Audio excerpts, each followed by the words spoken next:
to the main camera. Let's see if we got the sound working. Whoa, we just made it today because I wanted to get the nice little banner thing going. Back to the main camera. Yes, it's going.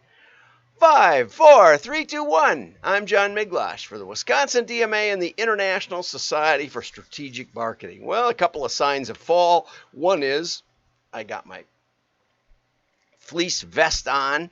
I got my long sleeve shirts on. Now, when we get to winter, I'll have my turtlenecks, and you'll remember how I always love the turtlenecks. But another sign of fall is the WDMA Fall Meetup. And we've got a whole crowd already. Oh my goodness. I couldn't believe it. The style consultant sent out a little email and a lot of you responded, although only one of the people I saw registered was somebody that was kind of a regular with WDMA, a WDMA member. So I'll have to get after those members and figure out how to do that. Because as Mary England from Amadon Graphics up in St. Paul says, these meetups are a gold mine. You'll meet people and you'll get to talk to people that you will probably would never meet even at a big trade show, and have good conversations, and we talk about what each other is good at and what we like doing and what we're looking for. And it's just Mary's gotten a couple of big jobs go through as a result of that. And she said she'd like to tell people at the office, other salespeople about the WDMA meetups, but she doesn't really want to share it with anyone else. So that's my job, I guess. Anyway, let's go over to the news. Okay, what happens to when Facebook goes down? Traffic to the open web soars. Well, I don't know if it soars, but here was the day before, and here's the day when Facebook got bumped or crashed or something. I've seen numerous theories on what happened. I'm guessing that all the advertisers decided to pull the plug because it's fraudulent digital marketing. But anyway, I don't know if you can barely see that graph, but so the Facebook outage alone seemed to boost web traffic by 21%. And the most dramatic boost was in adult sites. Anyway, that's what I read in the article. I couldn't vouch for that. Anyway, Gunderson Direct holiday mailer recognized by Summit International Awards and Next Generation Campaign Awards. Okay, receiving recognition, and so why one criticism of the Gunderson mailing is obvious, right? Make the type bigger. I can't read any of it. Just kidding. Just wanted to mention Mike. The more awards you get, the better. Incredible effort and talent at the Gunderson Direct team.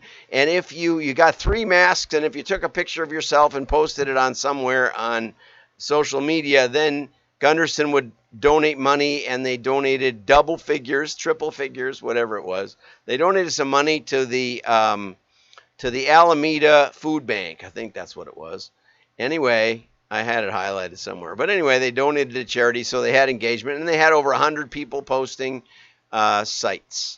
Okay, a hot commodity. Brands are struggling to hire marketing specialists. I would say almost anybody in direct marketing is a marketing specialist. So if you've got that ability, somebody's looking for you. And I would suggest that you might get in touch with some of the direct marketing search firms. There's a couple that I know of. If you're looking for work, you may give me a call. I have helped people for decades connect up to the right place. Okay? This was a really interesting article. The FDA, apparently this is the woman at the FDA's name is Slaughter. I think we could have done FDA slaughters data or something like that. But anyway, I didn't write the thing, so I couldn't do that. But she said surveillance advertising, she's considering restricting so-called surveillance advertising by requiring companies to limit the amount of data they collect among consumers. And I think that's probably sensible because, for one thing, most data is worthless. If you wanted to read my book, which I don't know, it's on the back shelves here someplace, available on Amazon and Kindle and paperback, I argue that it's called Spinning Straw into Gold because data is straw. Data is a is a refuse product that catches what comes out of an animal. There's almost no value in it, right? And it's a very great art to turn data into anything valuable because it's filled with caca. And but companies indiscriminately collect data, and she says that if you get away from the ability to collect everything or think you can collect everything, then this paucity of benefits would she says there's lots of harm, but there's almost no benefit to indiscriminate data collection. And I think there's a lot of truth in it. I've been saying it for literally decades, that data is very, very hard to make money with. Almost no one does. I have repeatedly, but it's partly because I face the fact that we're working with garbage. The data that you're working with wasn't intended for you. It wasn't intended to tell you what I'm like. I didn't intend it. It was not, in general, it's not usable. And it's not accurate, and so you've got my browser history. I just visited a medical website, and before that I was on beekeeping, and I'm all over the place, and I know it, and it's a miracle that I can even keep straight what I'm interested in. So maybe the FTC is gonna crack down on that, and that may be the simplest way to handle it. Just say you can't collect.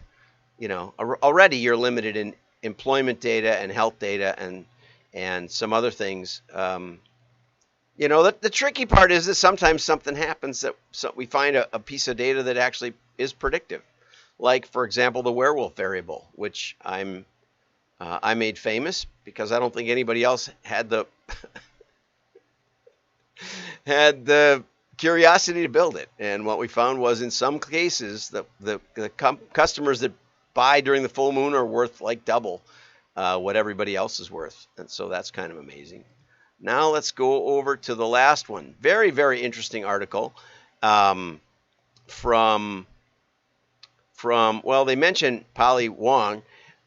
She said, we're starting to hear we're out of paper.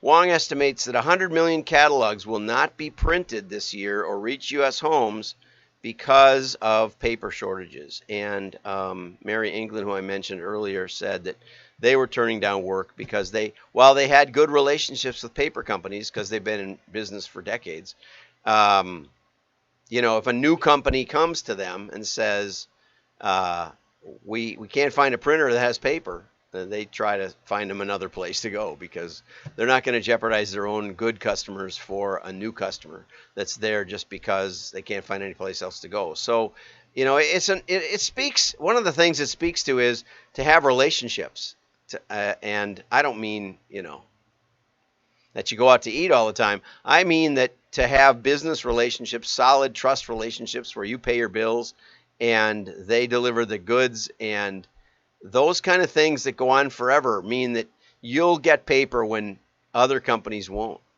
because they're always shopping around for the best deal. Now, that said, sometimes in past paper shortages, we've been a lot more flexible in the way we bought paper, and we were a lot more willing to take, off-press paper or paper that was different. We'd buy a roll of this and a roll of that, the customer only gets one catalog, more or less, if we can help it. And so they're not comparing the paper, across the run. So that's an idea if you really are looking for stuff. There's always paper around somewhere. It just may not be the kind you're looking for. And if you are stuck using two different kinds of paper, I highly recommend that you track it, code it, see if it makes a difference. That's, turn lemons into lemonade. The catalog woes of retailers are just the latest pandemic-fueled disruption. Toilet paper and paper towels, a prized commodity, may again be in short supply. That's just a heads up. But here's good news. Lumber futures, which went up to $1,700 per 1,000 board feet, are now back to $600 and something. So they were up more than triple, but now they're back down to more normal. And I noticed that in the plywood that I was buying. Okay, so, but here was some good stuff. The fire pit company Brio, which put out its first catalog ever in May after the pandemic, the campaign was successful, so the marketing team started to discuss printing a splashy holiday catalog. But the paper shortage helped quash that plan. It's going to send postcards instead, which is an alternative. You know, you might put out a postcard that says, you know, here's a picture of the catalog we wanted to send you, but there's no paper. So, you know, here's a QR code to our online version. And we regret the inconvenience. We know you love the catalog. And, you know, maybe here's the $5 off or something because we didn't have to put it in the mail, so we can send it to you. All good ideas. Interesting. Consumers could once buy entire houses from the Sears catalog. Demand for paper, though, has been declining in an increasingly digital world. So a lot of paper mills changed course. However, it turns out that Amazon, for example, has a toy catalog. And, you know, physical mail is almost a novelty, and so it breaks through the clutter. So there's a lot of things in this article that I really liked. Screen fatigue. Parts of the allure of having a magazine or print material is that it cuts through the clutter. There you go. So there's a lot of good stuff in here. Apologize for going so fast, but the style consultant makes me go to only 10 minutes. Have a great day. Go down to the WDMA.org, and there's a link up in the upper, I don't know where it is. Oh, up there. I have to point the opposite way for it to work. When you get to the site, and you can get all the details, the Zoom links, and all that stuff. And we're going to try, we always have trouble with people getting to the link, so we'll try and put one out the day of, not this Thursday, but next Thursday. Okay, not tomorrow, but a week from tomorrow. Got it? And I think we moved it to 2 p.m. so that the style consultant could be more involved. Have a great day. Like and share. Your friends will know you're smart. Bye-bye.